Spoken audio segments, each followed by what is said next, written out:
In this video, I want to talk about a case for the normal force, which is a little bit more complicated, but comes up a lot in problems. So it's worth kind of going through slowly once. And that is, how do you handle the normal force on a tilted surface? So specifically, the problem I want to do right now, let's say you have an object, and let's say you have a tilted surface like this, an incline, in other words, and you release the object on the incline, and it slides down like that. What is the acceleration of the object as it slides down the incline there? How do we calculate that? So I've already kind of sketched the situation here. We've got an incline there. We've got a block on the incline. Let's say the block has mass m, and let's say that the incline has an angle theta.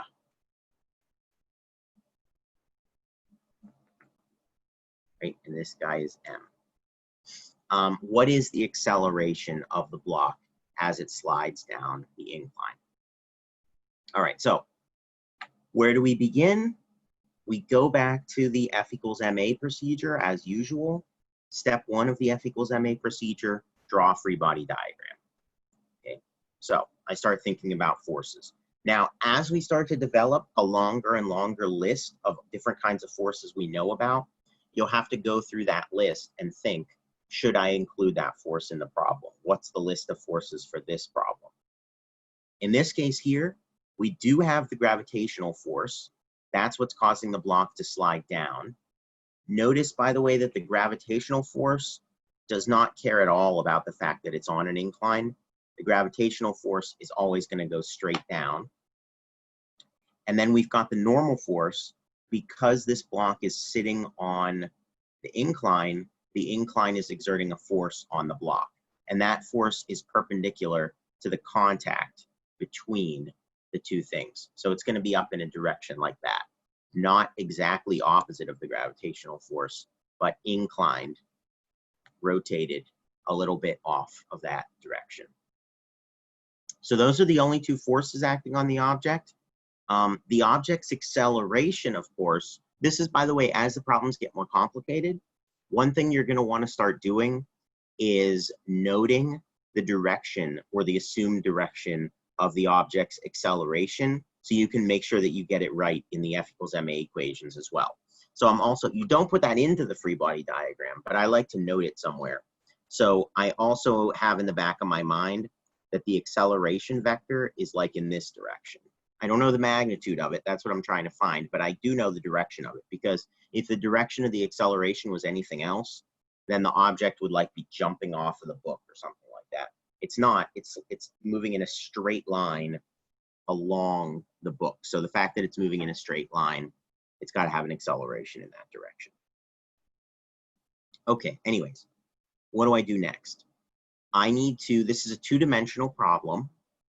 So I need to approach this using the two-dimensional F equals ma procedure, which means the next thing I need to do is break my force vectors into components.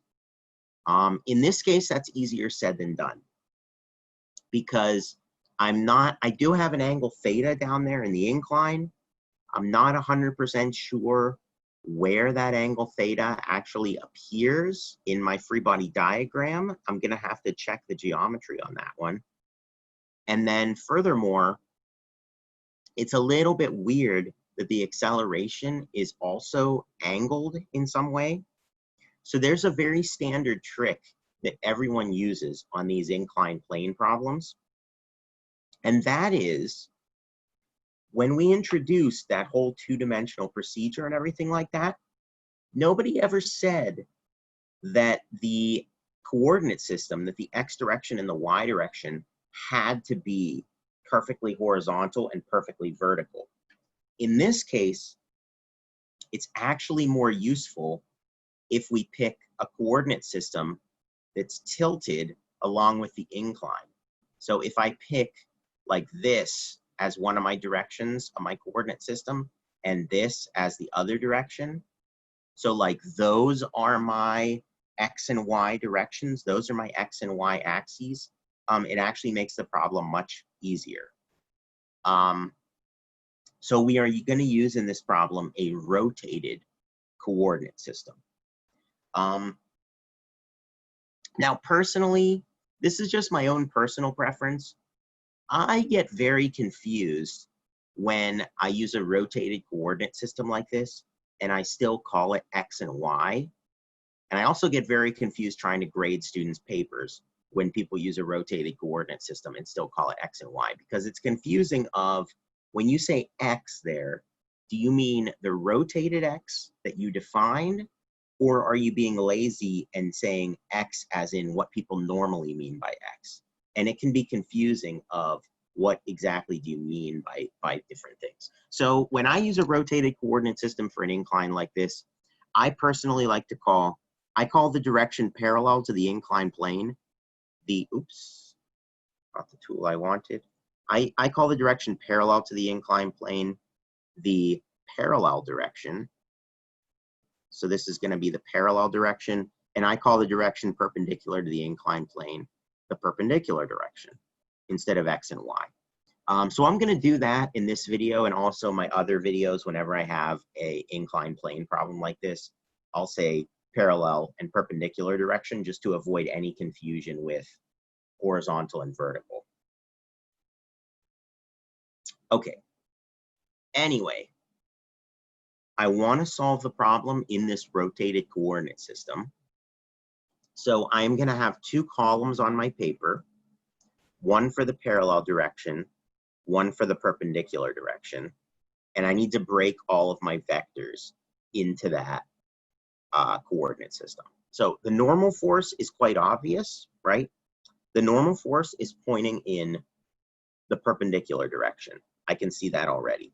So for the normal force, let's just write it here. For the normal force, I'm going to make a little chart. It's going to be in the positive perpendicular direction, the whole entire thing, and it doesn't have any component parallel to the incline because it has to be perpendicular to the incline by definition. The gravitational force, that one I'm going to have to put a little bit more thought into because I can see that it has components in both directions. I'm not 100% sure about how the theta is going to factor in yet. Let me skip that one for just a moment. Now, one other thing, I don't think I've had to do this in any previous videos so far. I also need to be careful about the acceleration as well, because although the acceleration is on the other side of the equation in F equals ma, it still has to be broken into its components, and it still has to be separated out in the two equations in the same way that the forces get separated out. So let's also note the acceleration here, that the acceleration, according to the coordinate system I defined up above, it's actually in the negative parallel direction, and it has no component in the perpendicular direction. Because I called this the positive parallel direction, and that points up the incline. So my acceleration is actually going to be negative because it points down the incline. No particular reason why I made that choice. That's just what I defined. So I have to stick with it once I make the choice. All right, now, the other part of this, I have an angle theta on the incline. Where does that angle theta appear in my free body diagram? So this is a little bit of a somewhat non-trivial geometry problem. So let me go through it carefully.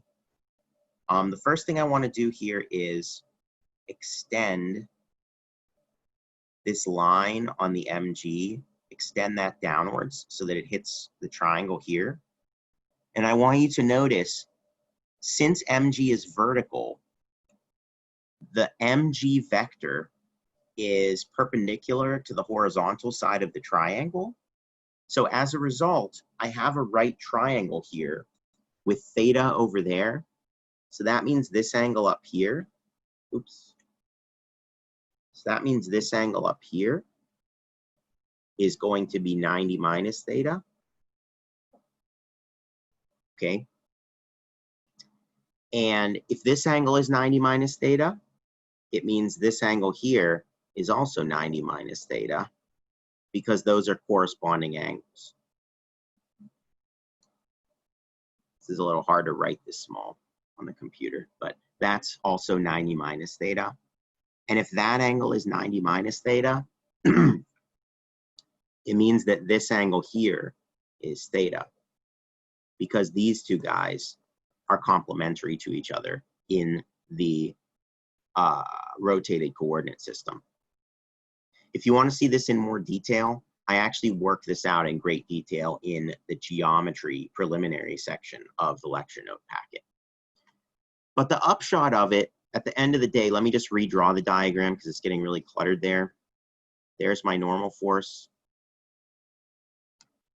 My gravitational force points down like this. My coordinate system is here. And what I just proved is that this is theta, the angle between mg and the negative perpendicular direction. So as a result, I can visualize a right triangle like this.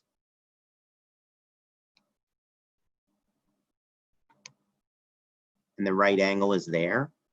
And this is going to be the right triangle I use to break down the gravitational force. So the hypotenuse of that triangle is mg. And this side of the triangle here is going to be the perpendicular side. And this side of the triangle here is going to be the parallel side. Because the perpendicular side has to be parallel to the perpendicular direction. The parallel side has to be parallel to the parallel direction. And the hypotenuse has to be the magnitude of the force. And the angle theta is up here.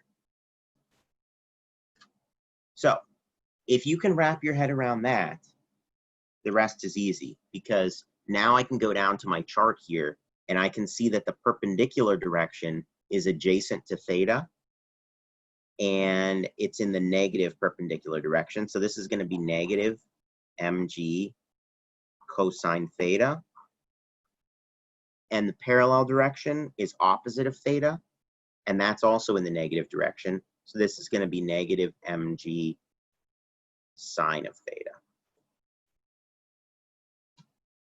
Okay. So make sure you kind of internalize that little geometry there, because this is a trick that will come up very frequently in different problems. But once you get used to it, it becomes second nature of where that angle should be. Anyway, once I've broken all the vectors into components, the next thing you need to do is actually construct your F equals ma equations.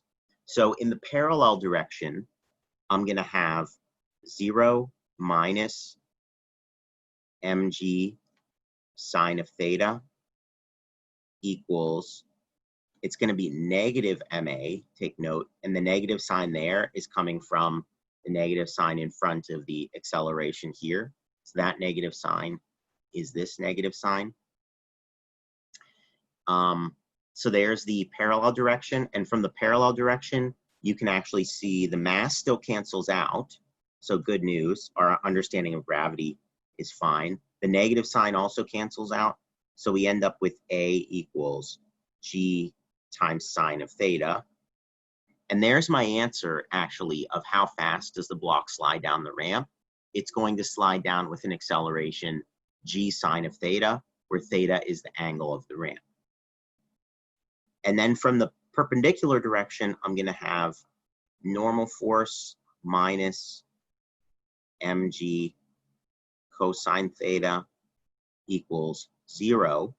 0 there is coming from the fact that the acceleration is 0 in that direction. And then I get that the normal force in this case is equal to mg cosine theta. So that's how you would solve for the normal force on a ramp if you wanted to solve for the normal force. And just take note again, the normal force in this case is not mg, it's mg cosine theta. So the normal force, sometimes people get in the habit of thinking that the normal force is going to be mg, but that's not necessarily the case. In this case, it's not mg, it's not mg plus ma, mg minus ma, it's actually mg cosine theta. So that's how you handle a ramp. You want to use a rotated coordinate system most of the time, and you want to break everything into components in that coordinate system, and then you can solve from there.